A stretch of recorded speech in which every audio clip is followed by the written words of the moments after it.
Hey, I'm Jason Wood, the VA Loan Guy and host of the Armed and Ready podcast. Please come and check out this exciting episode we have for you.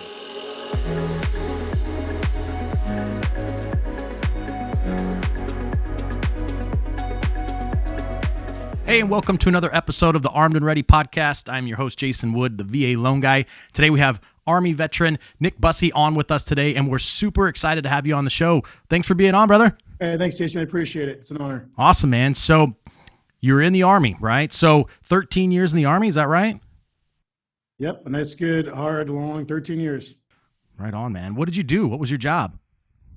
I had a change of military occupation specialty about halfway. I started as a 13 Bravo, so I was artillery. Okay. And then I made my way into recruiting and finished out 7 more years. So 6 years artillery and 7 years recruiting.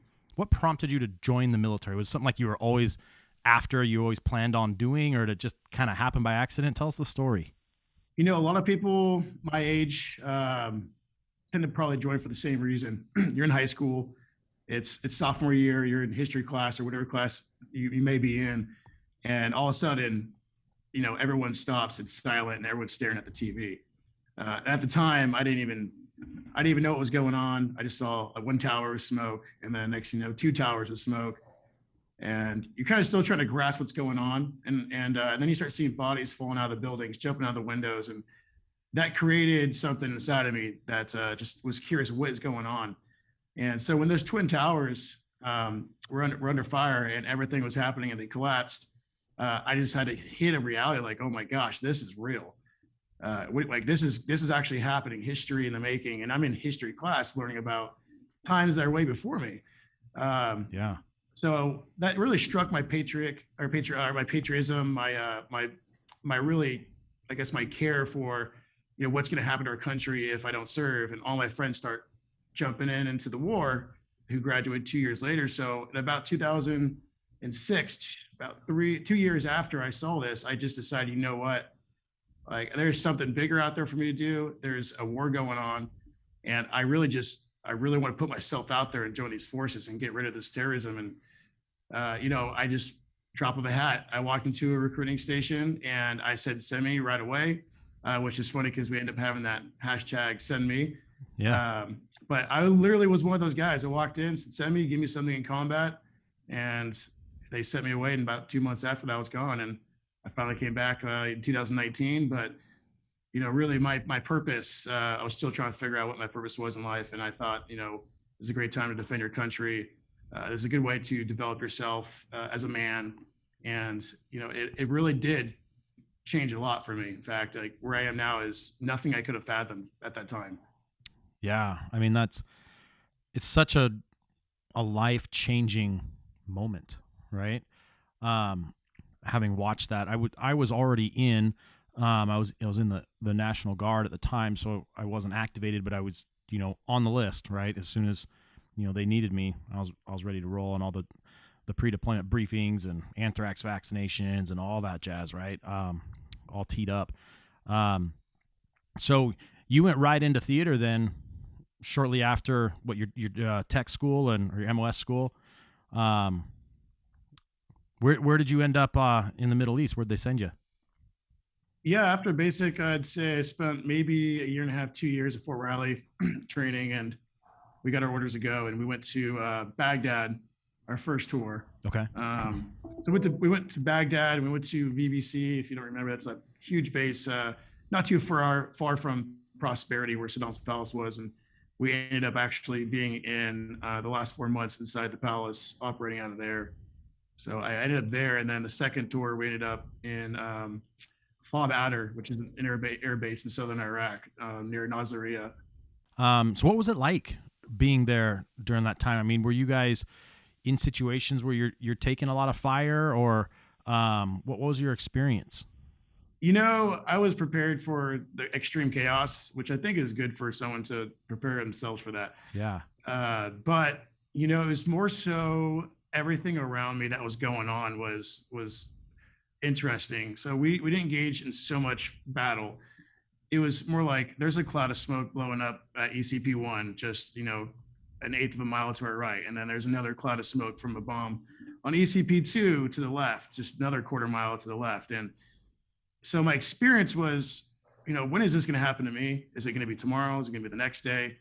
I'd say my first day going to an entry control point in Baghdad, there was a bomb that actually went off the moment I walked on there to take over the people who were leaving to go home. Jeez. And, sure enough, there's just chaos and there's limbs outside the wall. And they say, hey, welcome to ECP1. That was my first experience. Dang. But after that, it was everybody else. In my second tour, we were really more so doing counter indirect fire. We had a lot of missiles on our base. So we were designed to go out either at night, 2 a.m. and try to dismantle any groups getting together to put rockets on rails, or during the day, we were really just angel hair wire finders. We were packed with a large amount of ammunition.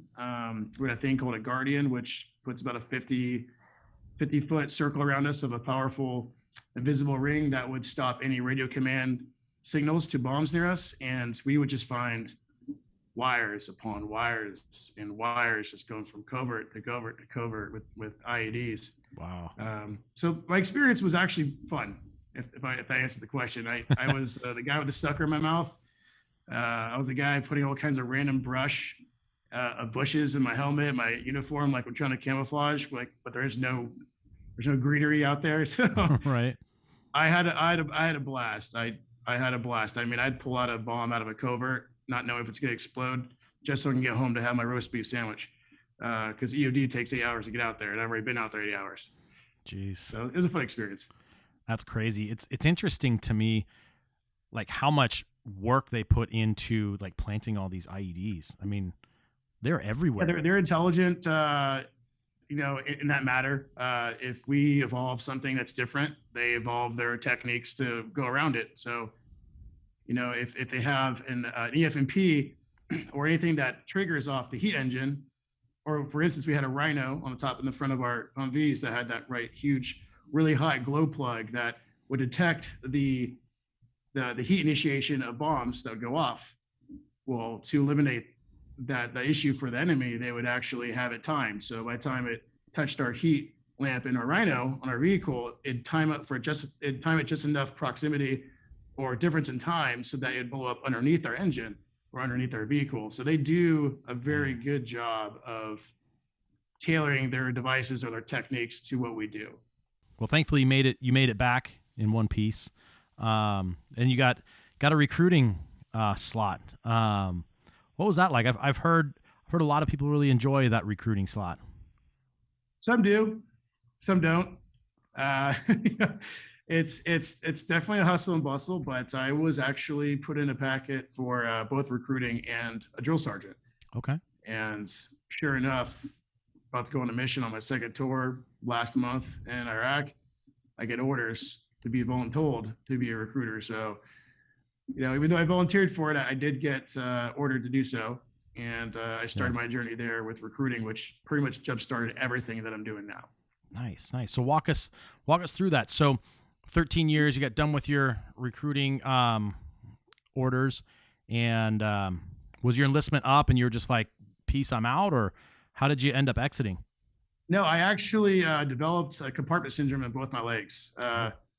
It's something that was there from the very first tour. So it's been lingering for a long time. I started to notice that I couldn't run more than a quarter mile. My leg was starting to get really stiff, and then muscles started herniating out of my leg, out of my calf. So I had to go to a doctor and find out what was going on. They were like, sure enough, you have compartment syndrome. It could be deadly, but they have to cut you open and let you heal with no stitches so that your fascia can extend to the muscle, to the calf muscle, so it fits. Ultimately, what compartment syndrome is your calf muscle expands and it's too large for the housing, which is the fascia, which is why it herniates and it stops all blood flow to your leg. But the surgery led to more complications, and it led to nerve issues, loss of feeling in the foot, irritated nerves in the side of the leg. So if you touch it, it's like shocking yourself in a wall socket. Wow. Which led to other things like an epidural, which led to more back problems. So let's just say I got out on a lot of medical surgeries that happened. What did you do after you got out? Did you have a plan? I did. My team's really, my command was really good at giving me an ample amount of time to get ready, which is not what a lot of people experience in the military Yeah. when they transition. So when I got out, I was searching for a job in my field, which is recruiting. And Joe Lano, who's actually my boss now, he contacted me about a recruiting opportunity with LeafFilter, which is now branded within Leaf Home as a headquarters. And I didn't know what LeafFilter was at all. I just knew that I could do anything with recruiting. I'm very proactive, and I wanted this job.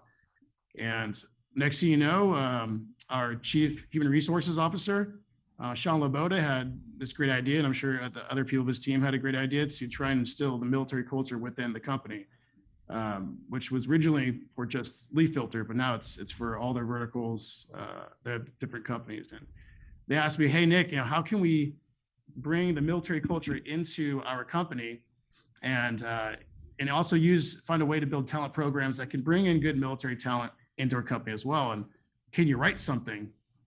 And I'm sitting there and I'm just like, this is gotta be a joke. This is a dream job to write your own role, especially when it comes to the military. So I sat down and just took some time, maybe a couple hours, and wrote down a plan of what I could do for this company. And they liked what they heard, and they said, can you come on board and instill this military culture with us? And I accepted, and it just bloomed from there. We have done so much for this company. It's just ridiculous. The amount of programs we did, we created, the culture we created. Just yesterday, I was doing a quarterly veteran employee meeting to go over all kinds of VA programs, rescinded programs, new programs, incentives that you might not know about. So it's really blossomed to something amazing. It's neat to be able to kind of write your own rule book too, in bring in something so well. That's really, really unique. Tell us about building that culture. And I would have to imagine that there was probably some resistance by some for implementing a change, right? Because change is never fun for people, and they have some resistance to that. So walk us through, what'd you experience there as you're trying to implement this? Aside from me having my own experience and knowledge, I followed a few people on LinkedIn, and really just kind of looked at what they were doing, how they were doing it. And there's these 4 people, I call it the 3 Bs and the Domingo.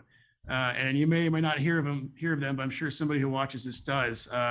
You got Brian Arrington from Vets to Industry, who really bridges that gap between companies and transitioning veterans. I watch him and what he does to engage with people. Brian Gomez, R4R for Facebook. He's a great influence on the community, especially even digitally with people who are reaching out through LinkedIn.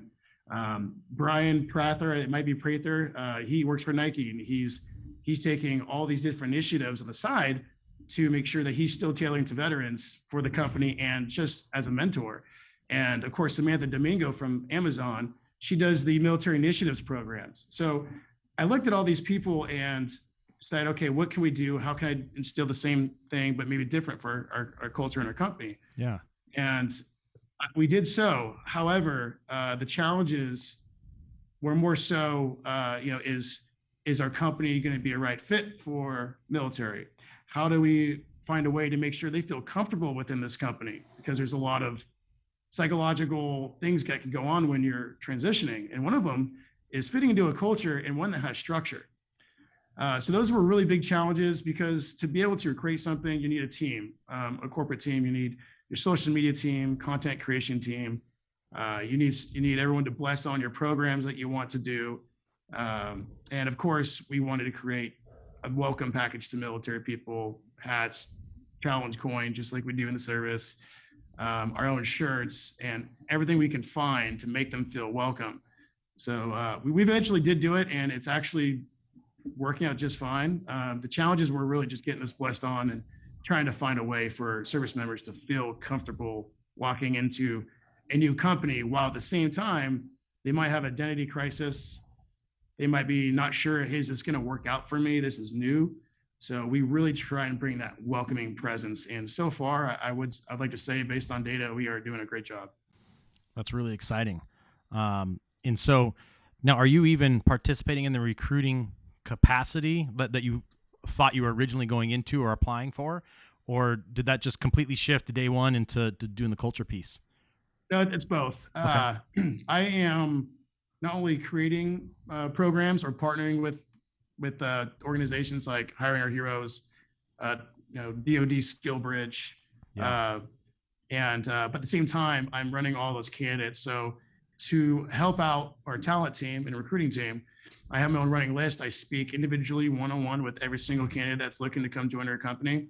I interview and screen all of them, and I find a good spot for them. I find a location for them, and I actually carry them out throughout the whole process to get them approved by the command and onboarded onto our team. On the other side of things, I'm still trying to find ways, how can I proactively increase our efforts and not only make our company better, but make things better for veterans. So we continue to keep looking for different organizations to partner with, like Vet Jobs, or create my own program like the Leaf Home Veteran Family Program to get people in. So it's a lot of work, but it's a lot of reward to this. To see people write stuff about you, to see people say, "Hey, I'm really happy here. I love the way you guys transitioned us into your guys' company. I feel at home." That is the biggest reward I could ask for. This is actually why I do it. No, that is really cool, because I think for a lot of military people, the transition can be pretty bumpy. Not only figuring out like where the next move is going to be, what are you going to do, but then when you actually arrive, it's a completely different culture in most respects, right? You're going into the civilian world and everything is way different, right? So I got to imagine some of that gives them that kind of, feeling like they're at home type of feeling. I'd be lying if I said I didn't go through some issues or questions even about myself transitioning, and that's why I started to write my book, Changing Cadence. And it covers all that. There's the transition. It's ridiculous amount of things that you go through. It's a roller coaster. It could be. Not everyone is super strong-willed. Not everyone has that complete upbeat motivation to go ahead and tackle it. I'd say a good portion of people struggle. PTSD might seem to be the commonest thing that we all go through, but there's a lot more underlying issues, and that's why I'm writing this book. It's to cover those psychological issues and those barriers and roadblocks that you come across when you transition. And sometimes people spend a whole lifetime trying to transition. It's really sad. There's a lot of things that go into it. Like for instance, we're used to the journey, the excitement, and fulfillment in the military. Right. When you come into the private sector, you kind of lose all that. Also, there's not someone telling you to go do this and do this and do that and stay proactive. You have to take it upon yourself to fulfill yourself with that journey and excitement and fulfillment, fill that void. Then there's the identity crisis. You're wondering, who am I? What does it take to be successful? How am I a sergeant first class, sergeant major, first sergeant, or a major in the military, but I can't land a job? Or they say I don't have private sector experience. These things that we go through are just, it's part of the transition. And, I really think that there's a lack of transitional knowledge that are being educated to our military. Though we have transition offices in a team, it's not relayed properly, and it's not more so encouraged. It's just like, hey, here it is. This is what we got, figure out on your own, sayonara. Being a military person, you see, those first sergeants or sergeant majors or majors, you don't get to those positions in the military by just being some bum, like you got to be good. You got to be good at what you do. You have to be able to lead people. Like there's a lot that goes into achieving those ranks and those positions. And it's crazy to think that that it's hard for them to transition into a good role in the civilian world. And it is, a lack of knowledge. I think both on the civilian sector and the military sector too, civilians, obviously not having that military background and kind of understanding of what kind of a role that person played. It's hard for them to assimilate, like coming into a private organization and actually having some responsibility that's worth their time or their experience, because they don't understand it. But then on the flip side, the military isn't always the best at helping tee you up to make that move either. So there's this gap, right? And I think, and you're probably, hitting on it with your book. But I think really addressing that gap, and there's both sides of that coin, right? The subject has been coming up a lot lately. Just yesterday I was watching that new movie, Tomorrow War, with Chris Pratt. And it's a perfect example of what we're talking about. At the beginning of the movie, he's waiting to finish his third round of an interview to work in some science lab or something that has to do with his dreams post-military. He was prior special forces, his character was. He goes on the phone and they give him the bad news. Sorry, you're a great candidate, but unfortunately, what you don't have, or the other candidate has that we picked, is private sector experience. So yes, a lot of times it's hard to transition our military skills and professional attributes we have to the civilian private sector. That's why I think that everyone needs to link up with a mentor like myself or any of the people I mentioned earlier. Yeah, that's what gets you through it, and that's what got me through it. So tell us a little bit about your book. What was when did this start? Once I got this job and I started digging into a lot of questions, I asked a lot of questions on LinkedIn. I've invited doctors who are psychiatric doctors. I invited everybody, and I had one-on-one conversations because I wanted to understand what are the barriers to transition that are beyond what I understand and know, and how is that affecting not only the service member, but my process to get people into our company. And of course, that's what built our company, but that's what sparked the idea. I think I need to write about this, and not just for my own personal story, but I want a mixture of others as well. And plus, I want to have great information and facts from actual doctors themselves. So I started writing about not just myself, but everybody else's challenges. And I realized that there is a rhythmic solution to our problems. And much like the military, we have a cadence call. We change cadence all the time. We're always singing cadence in the military when we're running. And what's really interesting is just what does cadence mean? And it's a rhythmic sequence. It's a flow of sounds in our language. It's the beat, the time, a measure of rhythmical motion or activity. And everybody is always switching, singing a new song to keep us motivated to run. And I was like, well, my gosh, that is just like what we do to ourselves when we're transitioning. We're going through an identity crisis. We're trying to figure out what's my rhythm, what's my cadence, what can I sing and run to? What is it going to work for me? If that doesn't work, we change another cadence. We go to a different approach. We try new things. We try and act different. We go through all these emotions and a different rhythm of how we're going to make life work in the private sector. And that's what this book really covers. It talks about all those things. We all have our own cadence. It's upon the initial transition process, we try to find our own rhythm that makes sense. And really, this book is supposed to design to help others who are going through issues, roadblocks prior to transition, or even post-transition. And how can we find ourselves to be successful? Like I said, all these psychological things we go through in the identity crisis, there is an answer. So instead of blaming ourselves, saying, how am I a first sergeant? I can't get a job. Maybe figure out, okay, what is my cadence? I need to change my cadence, my rhythm. Who do I talk to? What can I do to eliminate any type of stress, anxiety? Because I know I'm beating a clock right now because I'm about to get out in 2 months. Who do I need to contact? Who do I need to talk to? How do I reinvent myself? So this book is going to cover all those things. There's going to be a lot of good information, not just for myself, but many other veterans who've shared their story. A lot of doctors that I spoke with that talk about how to overcome these things, including doctors that I've spoke with. It's going to be interesting. It's going to be a great book, and I hope everyone enjoys it. Yeah, it sounds really awesome. When do you anticipate having that ready for people to read? I hope I have it this time next year. There's a lot of writing to do. There's a lot of editing, and just get it launched on for sale. It's going to take some time, but I think by around this time next year, it should be fully done and completed.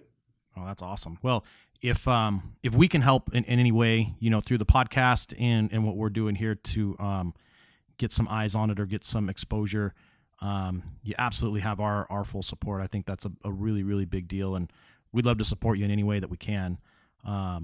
So just let us know, and in that same tone, let's make sure you're back on the air with us when the book is released, and absolutely, let's talk about it, man. Let's hype it up for you. Let's blast it on social media, and and get some eyes on this. It's such an important topic. And I mean, it's the reason why, you know, I do this podcast is it's that important, right? To be talking about this stuff because it's hard.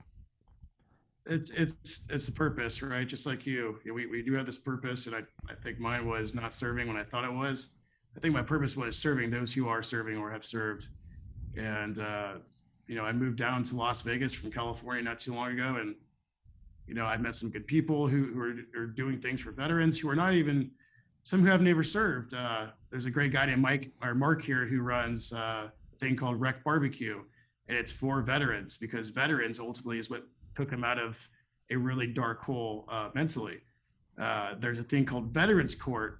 Judge Mark Stevens here in Clark County runs an amazing program for veterans who have a misdemeanor or less, and they get a chance to get linked up with not just their lawyer, but a mentor for veterans and how to get them back on their feet. So I took part in that as well. Oh, that's cool. And yeah, I think that it's more rewarding. It's nice to serve the country. It's nice to keep our country safe. And I thank all the men and women out there who do that. But for me, I think what really fills my heart is taking care of those who are serving. Yeah, no, amen, brother. That's awesome. And it's cool to know that you're so dialed in with a lot of these people and can be a resource to so many. So what's the best way, you know, if someone has some questions, they're looking to transition and they're looking for some mentorship, and, you know, how can they get connected with you? And maybe you're not the mentor for them, but maybe you can, you know, point them in the right direction, and they can just use you as a pivot point. But what's the best way to find you? Aside from contacting myself, my inbox is wide open to everybody. I would say definitely reach out to Brian Arrington from Vets to Industry, all one word with the number 2. That's a good place to meet with many different companies that are doing what I'm doing. They hold a large couple-hour long Zoom conversation where you get to speak with the recruiters themselves. Oh, wow. Personally. And I would definitely look into the DoD SkillBridge program, the Department of Defense SkillBridge program. This program is a dream come true, and it's been around for way too long for no one to know about, and it's bugged me. And now we use it constantly within Leaf Home. It allows you to have the last 6 months of your military career still paid by the DoD to hang up those boots, hang up that uniform, and go work for a company like Leaf Home, or you know, numerous other companies like Boeing and Raytheon, and you get to work with them for 6 months. It's unpaid internship, but you're paid by the DoD. Yeah. And it's designed to give you an offer letter at the very end to continue working as a paid employee. And it's been a godsend. We just launched this program and we have 65 people in it already. You know, I am starting to hear more and more people using SkillBridge. It's not an overwhelming amount, but I think it's starting to get a little traction, which is huge, right? It's a really, really awesome program. I have some friends that have some companies and they use SkillBridge, and it's great. It's really, really cool. So yeah, anybody that's listening, like Nick was saying, if you're getting out in the next 8 or 6 months, definitely look into SkillBridge, and it's a great way to get your feet wet in this civilian sector. And you know, the best thing that could come of it is you figure out maybe that's not the right job, right? Maybe that isn't the fit for you. Maybe you need to pivot and go a different direction, go to plan B, but you've got time on your side to do that. Yeah, and that's what's special about it. And I know a lot of people, when they get out, they want to know, like, am I going to get offered right away? That comes from fear, right? Fear of not taking care of kids financially and all that. But, you know, again, this is time to get away from maybe military culture is stressing right now because you're transitioning. It's a good way to get out, get that uniform out, get adjusted to private sector before you have to be in the private sector. And again, like you said, it's a great opportunity to figure out if this is for me or not.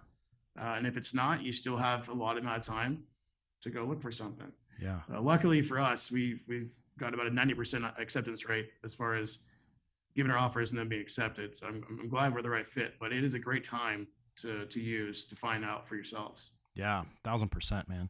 Well, hey, Nick, I want to thank you for carving out some time. I know you're busy with everything you've got on your plate, but I want to thank you for being on the Armed and Ready podcast today. I love what you're doing with helping vets transition, And we want to help you spread the word. And next year, once that book is released, let's have you back on and let's really talk about this book and get some more information out into the hands of our military folks.